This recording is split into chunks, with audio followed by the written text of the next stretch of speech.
عبداللہ بن عتبہ سے روایت ہے، انہوں نے کہا کہ میں حضرت عائشہ رضی اللہ تعالی عنہا کی خدمت میں حاضر ہوا اور کہا، کاش رسول اللہ صلی اللہ علیہ وسلم کی بیماری کی حالت آپ ہم سے بیان کرتیں تو اچھا ہوتا۔ انہوں نے فرمایا کہ ہاں ضرور سن لو۔ آپ کا مرض بڑھ گیا تو آپ نے دریافت فرمایا کہ کیا لوگوں نے نماز پڑھ لی؟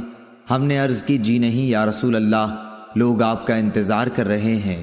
آپ نے فرمایا کہ میرے لیے ایک لگن میں پانی رکھ دو۔ حضرت عائشہ نے کہا کہ ہم نے پانی رکھ دیا اور آپ نے بیٹھ کر غسل کیا، پھر آپ اٹھنے لگے لیکن آپ بے ہوش ہو گئے۔ جب ہوش ہوا تو پھر آپ نے پوچھا کہ کیا لوگوں نے نماز پڑھ لی ہے؟ ہم نے عرض کی نہیں حضور، لوگ آپ کا انتظار کر رہے ہیں۔ آپ نے پھر فرمایا کہ لگن میں میرے لیے پانی رکھ دو۔ حضرت عائشہ رضی اللہ تعالی عنہا فرماتی ہیں کہ ہم نے پھر پانی رکھ دیا اور آپ نے بیٹھ کر غسل فرمایا، پھر اٹھنے کی کوشش کی لیکن دوبارہ پھر آپ بے ہوش ہو گئے۔ جب ہوش ہوا تو آپ نے پھر یہی فرمایا کہ کیا لوگوں نے نماز پڑھ لی ہے؟ ہم نے عرض کی کہ نہیں یا رسول اللہ، لوگ آپ کا انتظار کر رہے ہیں۔ آپ نے پھر فرمایا کہ لگن میں پانی لاؤ اور آپ نے بیٹھ کر غسل کیا، پھر اٹھنے کی کوشش کی لیکن پھر آپ بے ہوش ہو گئے۔ پھر جب ہوش ہوا تو آپ نے پوچھا کہ کیا لوگوں نے نماز پڑھ لی ہے؟ ہم نے عرض کی کہ نہیں یا رسول اللہ، وہ آپ کا انتظار کر رہے ہیں۔ لوگ مسجد میں عشاء کی نماز کے لیے بیٹھے ہوئے نبی کریم صلی اللہ علیہ وسلم کا انتظار کر رہے تھے۔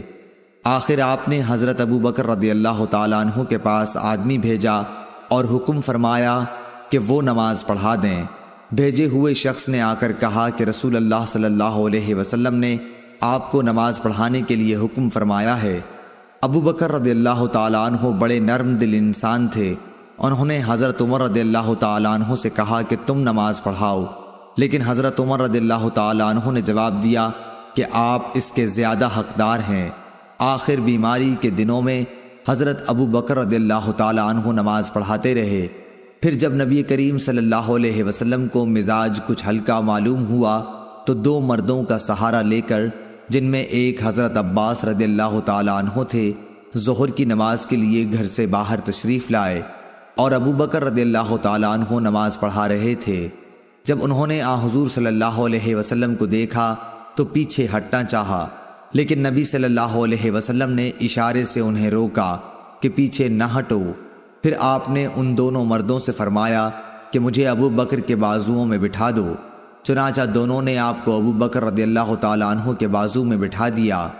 راوی نے کہا کہ ابوبکر رضی اللہ تعالیٰ عنہ نماز میں نبی صلی اللہ علیہ وسلم کی پیروی کر رہے تھے اور لوگ ابوبکر رضی اللہ تعالیٰ عنہ کی نماز کی پیروی کر رہے تھے۔ نبی کریم صلی اللہ علیہ وسلم بیٹھے بیٹھے نماز پڑھ رہے تھے۔ عبید اللہ نے کہا کہ پھر میں عبداللہ بن عباس رضی اللہ تعالیٰ عنہ کی خدمت میں گیا اور ان سے عرض کی کہ حضرت عائشہ رضی اللہ تعالیٰ عنہا نے حضرت صلی اللہ علیہ وسلم کی بیماری کے بارے میں جو حدیث بیان کی ہے، کیا میں وہ آپ کو سناؤں؟ انہوں نے فرمایا کہ ضرور سناؤ۔ میں نے یہ حدیث ان کو سنا دی۔ انہوں نے کسی بات کا انکار نہیں کیا، صرف اتنا کہا کہ کیا عائشہ رضی اللہ تعالیٰ عنہا نے ان صاحب کا نام بھی تم کو بتایا جو حضرت عباس رضی اللہ تعالیٰ عنہ کے ساتھ تھے؟ میں نے کہا نہیں۔ آپ نے فرمایا کہ وہ حضرت علی رضی اللہ تعالیٰ عنہ تھے۔ صحیح بخاری حدیث نمبر 687۔